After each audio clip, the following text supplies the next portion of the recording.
Salam and welcome. Thank you for joining me in episode number 82 of the Afrikaans reading of the Holy Quran. The Heilige Quran by Imam M.A. Baker. May Allah subhanahu wa ta'ala reward him abundantly. Please get your free copies of the Quran from the IDM 03130468883, from the IPCI 031306026 or 27, from the MJC 02168446006, or from Muhammad's Hardware 0123746102, and that's where I obtained my copy of the Quran from Jones Musadada. May Allah subhanahu wa ta'ala reward them all abundantly. A'udhu billahi minash shaitanir rajim. Bismillahir rahmanir rahim. In the name of Allah, most gracious, most merciful. In the naam van Allah, die barmhartige, die genadige. Excuse me. Hoofstuk 4, die vroege Surah 4 An-Nisa. Afdeling 4. Met watter vroue in die huwelik getree mag word. Vir julle is verbode. Vir julle is verbode. Forbidden. Julle moeders en julle dogters en julle sisters en julle vaders se sisters en die dogters van julle broers en die van julle susters en julle sogmoeders en julle stiefsusters en moeders van julle vroue en julle stiefdogters wat onder die sorg is van vroue by wie julle aangegaan het. Maar as julle nie by hulle aangegaan het nie, dan is julle sonder blaam.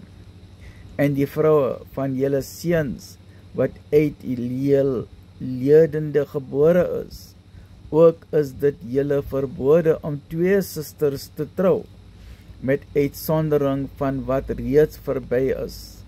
Voorwaar, Allah is vergewensgesind, genadevol. And that brings us to the end of part 4, and we are starting now with deel number 5. Deel number 5 van 30. Okay. There are 30 paras in the Quran, 30 sections of the Quran. Each section will take 1 day out of 30 days of the month, right? So don't confuse deel met hoofstuk. Ons is nog bezig met hoofstuk 4, maar nou ons begin met deel 5 van 30, right? En vroue wat alreeds getrouwd is, met uitsondering van die gevangenes wat julle regterhand besit, is vir julle verbode. Dit het Allah aan julle verorden.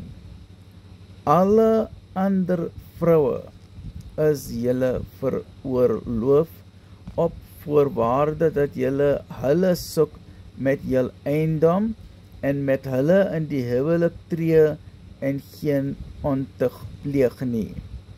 Aangaande hulle met wie dit jul baat om in die huwelik te tree, gee hulle hul bruidskatte volgens die voorgeskrewe bepaling, en daar sal op julle geen blame ras oor alles waartoe julle ooreenkom nadat die bruidskat vasgestel is nie.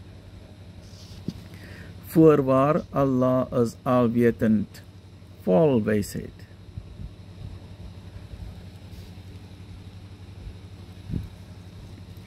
En diegene wat nie kan bekostig om met vrye gelovige vroue te trou nie, tree dan in die huwelik met gelovige diensmeisies wat julle regterhand besit.